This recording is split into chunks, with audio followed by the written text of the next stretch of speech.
Paris Saint-Germain remains undefeated and therefore remains in complete control of Ligue 1.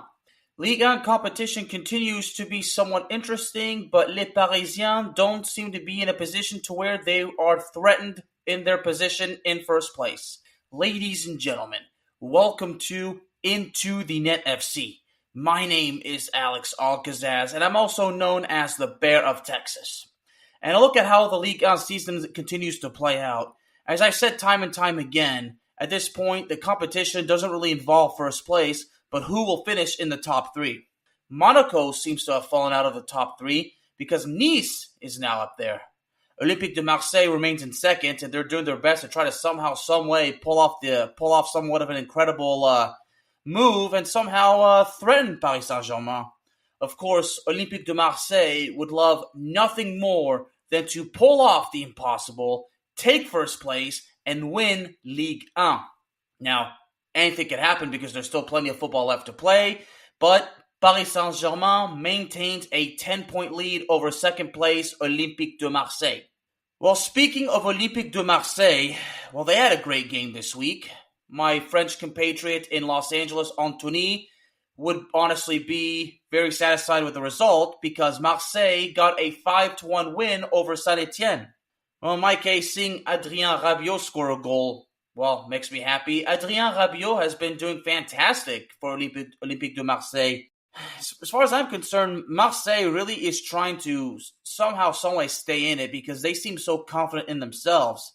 You know, at some point when the season was just getting started, Marseille, Paris Saint-Germain, and ASMonaco were seriously in a three-way war for first place. And I think briefly, Monaco, I remember Monaco briefly actually had first place. I think Marseille might have had it actually briefly as well, but it didn't take long for Marseille and Monaco to kind of have a couple of shortcomings, and Paris Saint-Germain would take full advantage of it. Paris Saint-Germain stands at 17 wins, 5 draws, and has yet to lose in Ligue 1. I mean, whether you like Paris Saint-Germain or not, there's just no denying that they are doing pretty good so far this season in Ligue 1. Now, as far as the Champions League is concerned, after that big win over Brest in the first leg of the Champions League knockout playoff run, it seems that Les Parisiens are well on their way to the round of 16. As far as who they'll play in the round of 16, well, I look forward to seeing who it will be. Obviously, right now, as far as the Champions League knockout playoffs go, Real Madrid versus Manchester City is the game that we all have our eyes on the most. Now, I'm looking at the standings. Now, as I said, PSG and Marseille are the top two, and somehow Nice, well, according to this source, I'm actually going to check it from goal.com. I sort of got Google and goal.com have actually said have actually had the standings differently, so sometimes it causes that much confusion, and I want to make sure I get it right. Well, goal.com shows the same thing. Nice is in third place, and Monaco is in fourth. Now, Nice and Marseille are in fact both at 40 points. What makes the difference right here is simply goal differential. So, Now, as far as I'm concerned, Monaco hasn't scored as many goals as Nice. Both have scored 44. But the difference is that Monaco has conceded 2 more goals so far than Nice. So it's the 2 goal differential as far as goals conceded. So it's good to see that there's still like somewhat of some strong competition. I mean, as far as Nice goes, my other French compatriot, Laurent, God bless that guy. Don't worry, Anthony. I love you too, brother. Well, speaking of Nice, I should say, my friend Laurent, who's actually from Nice, well, I actually didn't get the chance to see him today, but I'm sure I'm going to see him in a couple of days. I would love to actually hear his thoughts on Nice being in third place. You know, Nice playing in the Champions League next season would certainly be something super interesting, but if Monaco wasn't there, then, man. Well, Monaco's in a position, I mean, if you finish in fourth place, then you qualify for the Champions League qualifiers. Now, if you finish in the top 3, you're automatically in the group stage. So Monaco is in a position to where if they finished in fourth place and right now, if the season were to end right now and they finished in fourth, Monaco would just have to qualify for a group stage spot. As it stands, PSG, Marseille, and Nice would automatically be in. Now, we got Lille in fifth place, okay, which would mean they would qualify for Europa League group stage, and Lyon, the club of my hometown, Lyon, Olympique Lyonnais, is in sixth, which would mean that if the season finished right now, they would actually be in the qualifiers for the Europa Conference League. So there's still, the top six. I mean, the top three is ultra interesting, but the top six, remains to be extremely the biggest story because, you got the biggest clubs in the French Ligue 1, competing in those spots. So it would be nice to see all the top French clubs actually compete in somewhat of a competition next year, whether it's the Champions League, the Europa League, or the Europa Conference League, even though many are still refusing to address the Europa Conference League as a competitive nature. I mean, it's up. There's something up for grabs in that competition. So it is a competition, whether it's as strong as the Europa League or Champions League or not. Bottom line is, yes, Europa Conference League is a competition, and it should be taken seriously. So, anyway, going back to Marseille's 5-1 win over Saint-Etienne. Well, I mean, the result speaks for itself. And Marseille wasted absolutely no time. Now, Saint-Etienne, believe it or not, Saint-Etienne is actually, unfortunately, one of the bad teams in Ligue 1. They're actually in 16th place, which would be that they're actually very close to the relegation zone. They're only 1 point safe from the relegation zone. The relegation zone is Le Havre and the Ligue 1 worst, Montpellier, who, by the way, lost today to my hometown club, Olympique Lyonnais. It's, seeing Reims be down there so low, I could have sworn at one point Reims was actually a pretty good team.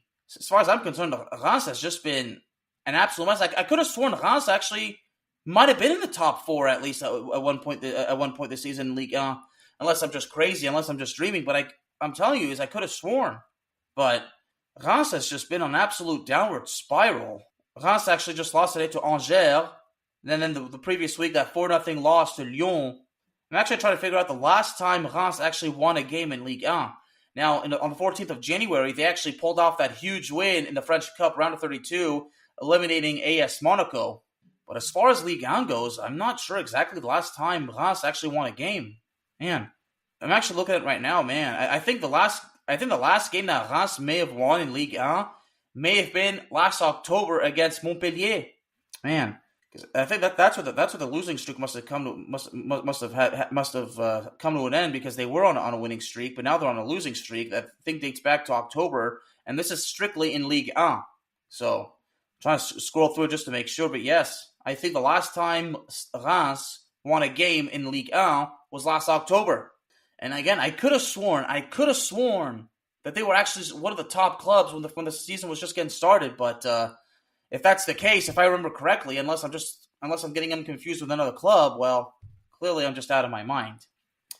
Reims is 5 points clear of the relegation zone. Stade Rennes is actually 1 point above them, and Nantes is in 15th place. So, man, if Nantes somehow, some way ended up in the relegation zone, I mean, this would be 2007 all over again. I'll never forget. I mean, that particular crisis in 2007 with FC Nantes.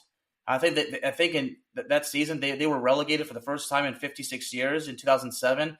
I remember when French legendary goalie Fabien Barthez signed with the club in order to help them in their bid to escape the relegation. But Fabien Barthez's time at Nantes back in 2007, well, it honestly was a huge waste of time.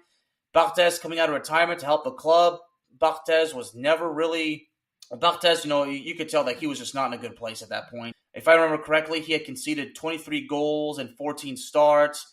And, when Barthez, abruptly left the club after he was attacked by rowdy, drunken Nantes fans, man, I remember that story very, very well. So, when I was following back then, although I was only about 13, 14 years old, I never really was for Barthez playing for Nantes, because I knew that Barthez at that point, not that he wasn't good anymore, but he was retired as a player. He was retired, and at that point he really had nothing left. But I just don't remember. I mean, the way Barthez's career ended, especially in the international play with France losing to Italy in the penalty shootout. Yeah, that was brutal for me, but it was very brutal for Barthez, because I think Barthez around the end of his career, he had aspirations to play in the first club where he started his career, which would be Toulouse. So I think it's because Toulouse is close to where he was born and raised. But anyway, kind of briefly going down memory lane with one of the greatest goalies of all time, Fabien Barthez, an individual that I have a lot of respect for, and I'm very, very grateful for everything he did for the sport. It was Barthez that actually helped me. That actually inspired me to play the goalie position when I was playing association football with some friends. I would try to imitate what I saw Barthez do on television, but in my case, it never really worked because I knew it could never be like Fabien Barthez. Anyway, so Nantes is in a not very good position. I mean, looking at these positions right here, Auxerre, I always forget if it's Auxerre or Auxerre. Auxerre's not in a good point right here. I mean, Brest is actually 9th place, and Lens is above them, and Strasbourg's in 7th. So Lyon is 3 points clear of 7th place Strasbourg. But again, the top 3 is PSG, Marseille, and Nice, and you have Monaco in 4th, Lille in 5th, and Lyon in 6th. So the competition from 2nd place to 6th place has actually been kind of it's been of a toss-up because there's been changes and changes and changes. I mean, Lille, I think, at one point was in the top 3 and then moved down back to 4th. I think Lyon also was basically in the top 5 as well. So, again, the competition for Ligue 1, even though first place seems to be a little bit, out of reach, it's still good to see that there's still somewhat some competition. Right now it looks to be from 3rd place to maybe 6th. Now, Marseille is 6 points clear of both Nice and Monaco, but you never know what's going to happen. You really honestly never know. And speaking of Monaco, now we talk about Marseille having a huge win. Now, Marseille wasn't obviously the only one with a huge win because Monaco got a 7-1 win over Nantes. But you have to keep in mind, and this is not to take anything away from Marseille or Monaco. The point is that Nantes and Saint-Etienne are both horrible teams. But let's not forget, Marseille at one point suffered a huge upset loss to Angers. I think Monaco suffered, 1 or 2 upset losses as well. So we might as well give them credit for the wins, even though they're against bad teams, because Monaco and Marseille have had some shortcomings against some pretty bad teams so far this season. Speaking of an ugly win, I mean, Paris Saint-Germain's 1-0 win on the road against Toulouse. Yeah, that one was pretty ugly. As far as Monaco's 7-1 win over Nantes, well, one player actually got a hat trick, and another player actually got a brace. And it was a scoring machine for Monaco. And believe it or not, Monaco winning 7-1, believe it or not, it was not Monaco who scored first. It was actually Nantes. Nantes scored within the first 5 minutes, but the bigger story is, in the 8th minute of the game, Nantes already lost a player to a red card. Now, that's pretty unpleasant. Scoring within 5 minutes, and then just a few minutes later, a player is thrown out of the game due to a red card, and then Monaco just takes complete advantage of it. Man, in the 8th minute, a player by the name of Nicolas Koza ended up being ejected or sent off, as they say in the sport of association football. Yeah, although it took Monaco, even though a player got sent off in the 8th minute, Monaco didn't actually equalize until the 44th minute, if I'm reading it correctly. And within like a span of about maybe a minute or so, Monaco had the lead because in the 45th minute, well, it was 2-1. A player by the name of Micah Biereth scored the hat trick for ASMonaco, and a player by the name of George Ilenkina actually scored the brace. And I hope I said those names correctly. Y'all know how I hate butchering names of not just athletes, but I hate butchering names in general. But a player by the name of Takumi Minamino actually gave Monaco the lead. After Biereth scored the first goal. And a player, Elias Ben Seguir, scored in the 49th minute. So within a span of about 5 minutes, Monaco had a 3-1 lead. So that's pretty interesting. So anyway, technically it is a span of 3 minutes. Now the third goal was scored in the second half in the 49th minute. So technically yeah, but technically no. That was good for Monaco. Now to briefly talk about PSG's win. I should mention, most of these goals actually had an assist, so it was good to see Monaco be able to dominate and succeed as a team. The first 3 goals each came with assists. I mean, Minamino actually had several assists as well. So, for Minamino to actually score a goal and provide 2 assists, I mean, that's got to be extremely amazing. But all these goals, with assists, I mean, it just goes to show that the teamwork actually played a huge role in Monaco's win over Nantes. Anyway, now, as far as I'm concerned, PSG's 1-0 win over Toulouse. I mean, I know that my friend Anthony is kind of shaking his head right now because while Anthony loves my work, Anthony is not really, he's not the kind of man that is interested in hearing about PSG, especially because PSG is still on top and his club, Marseille, is really trying hard to catch up, which is going to prove to be very, very difficult. Sorry, Anthony. No disrespect, brother. All right, but anyway, well, in PSG's case, this ugly 1-0 win, I mean, considering that PSG had 6 shots on target and made just one of them count, well, that simply cannot be overlooked. Now, Toulouse had shots on target of their own, but they could not make any of them count. Man, I think in this case, well, both teams, both had 15 clearances along with 7 interceptions. So this game was clearly a case of heavy and resilient defending and iron rock solid defending.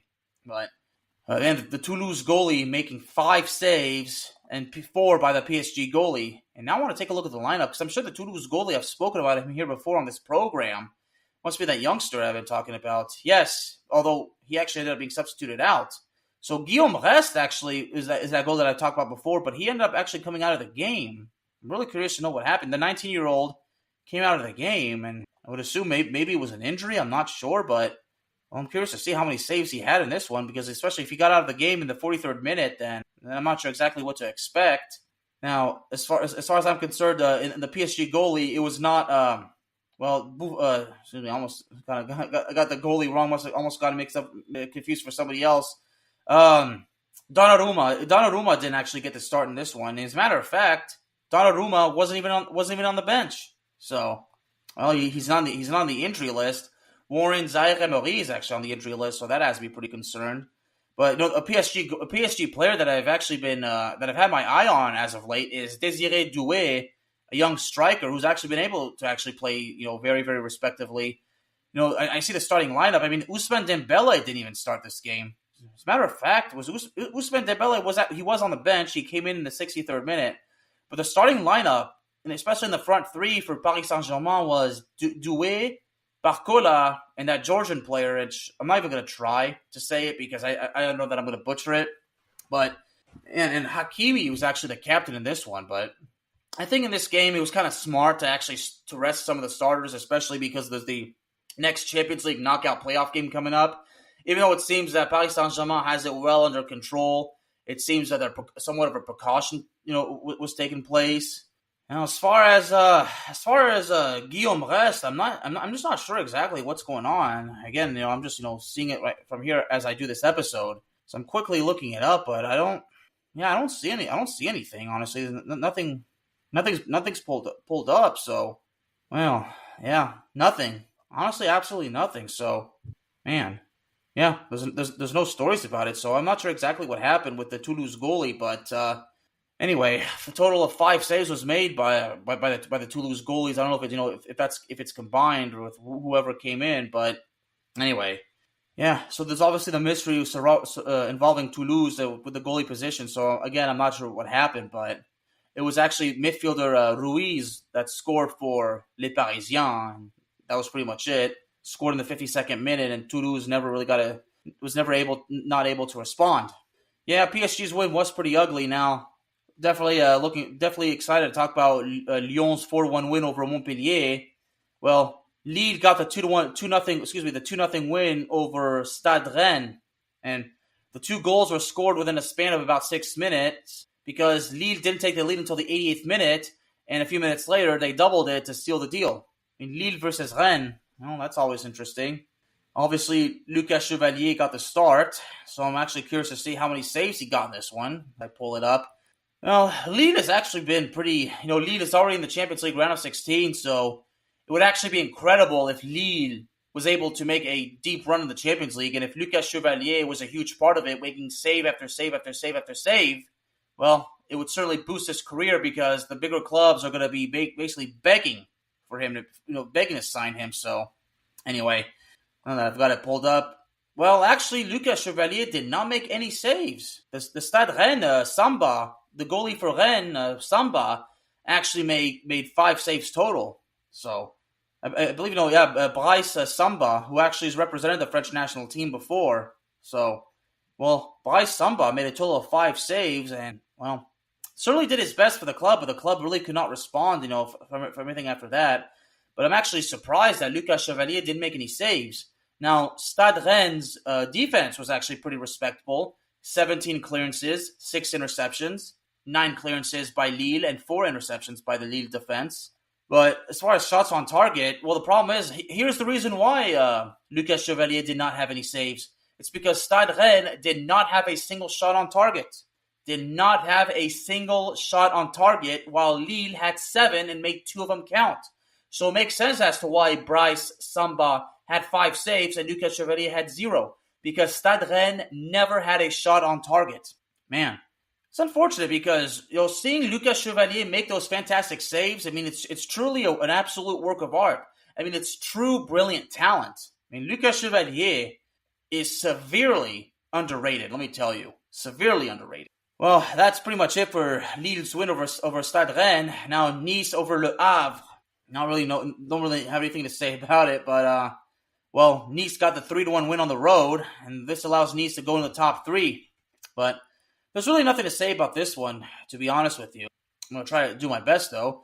Although Nice actually lost they had one player sent off in stoppage time, which honestly didn't really do any damage.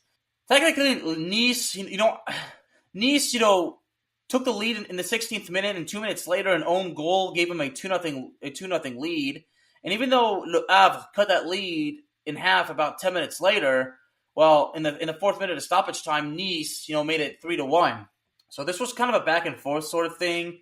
Le Havre, cut the lead in half and probably could have had a chance to somehow equalize, but Nice basically made sure that they kept themselves well intact. As far as I'm concerned, again, honestly, nothing really to say about this one, and the fact that I have nothing to say about this one, I'm sure my friend Laurent wouldn't be too happy to hear me say, so I'm going to try to see if I can figure out something.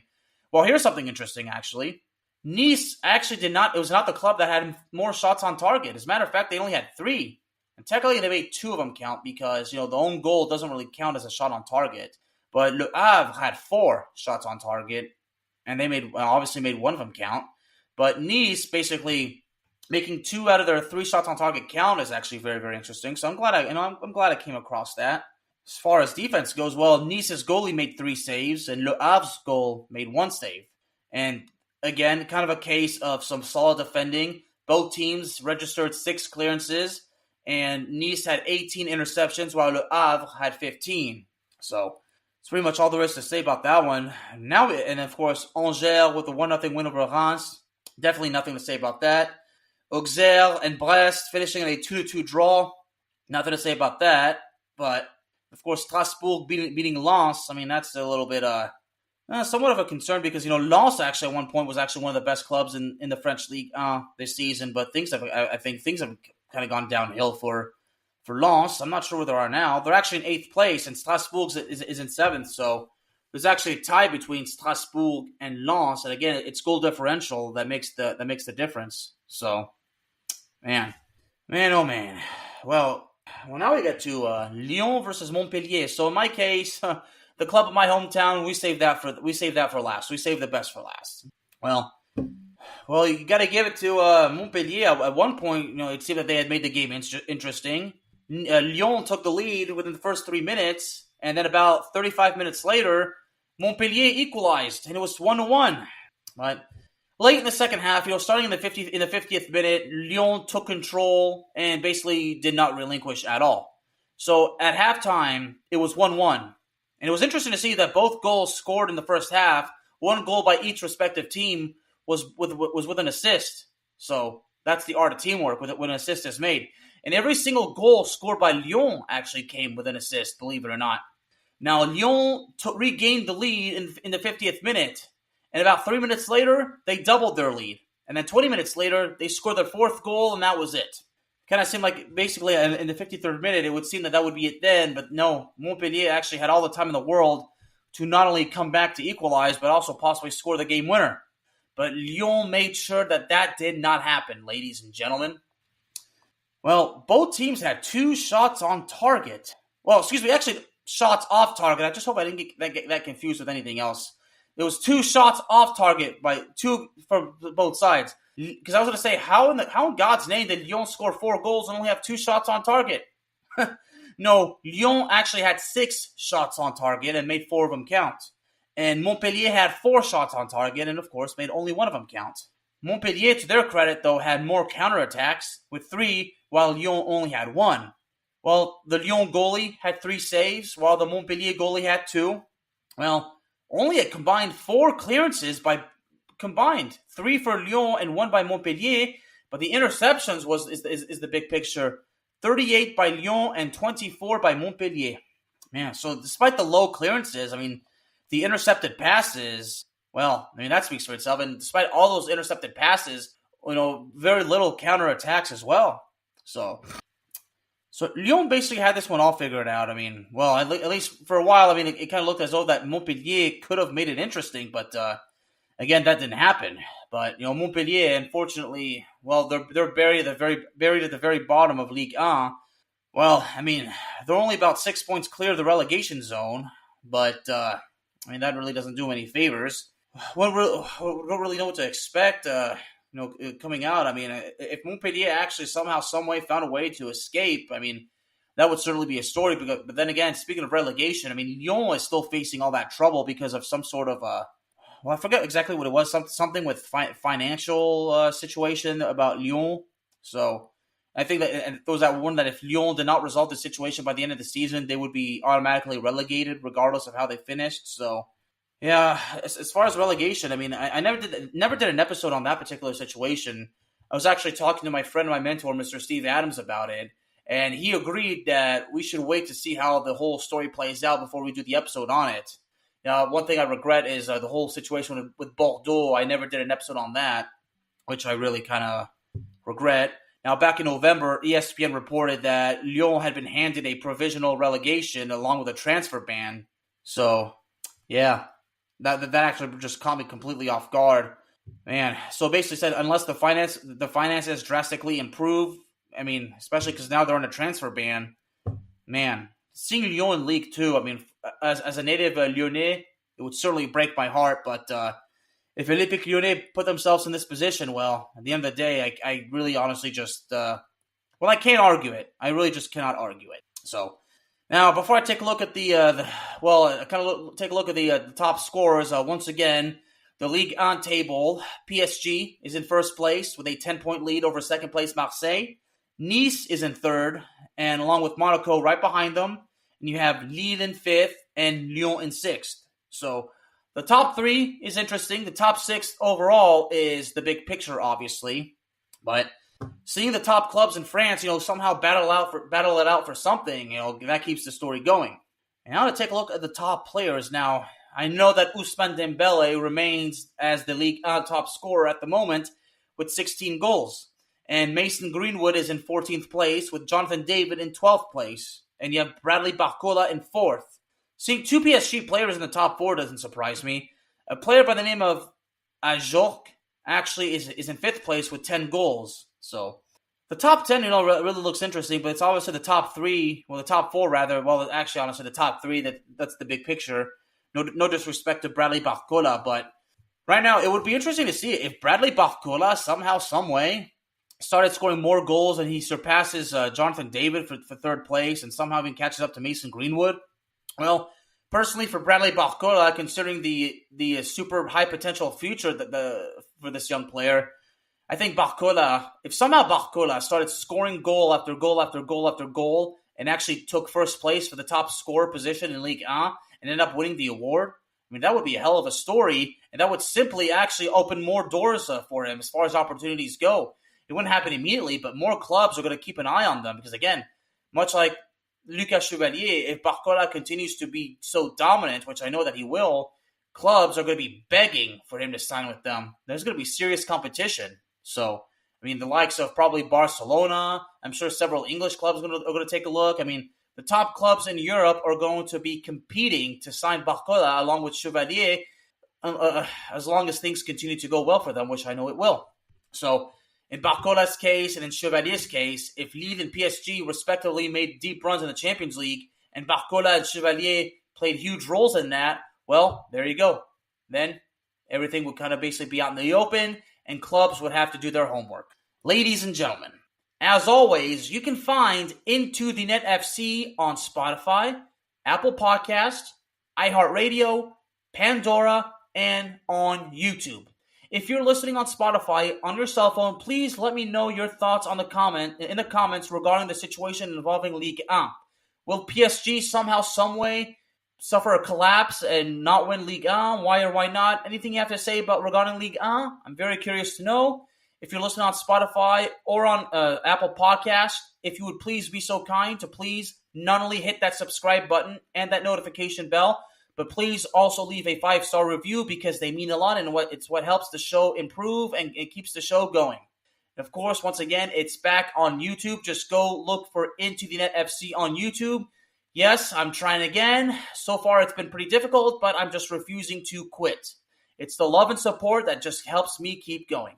Ladies and gentlemen, thank y'all very, very much. Y'all have a good one, and God bless.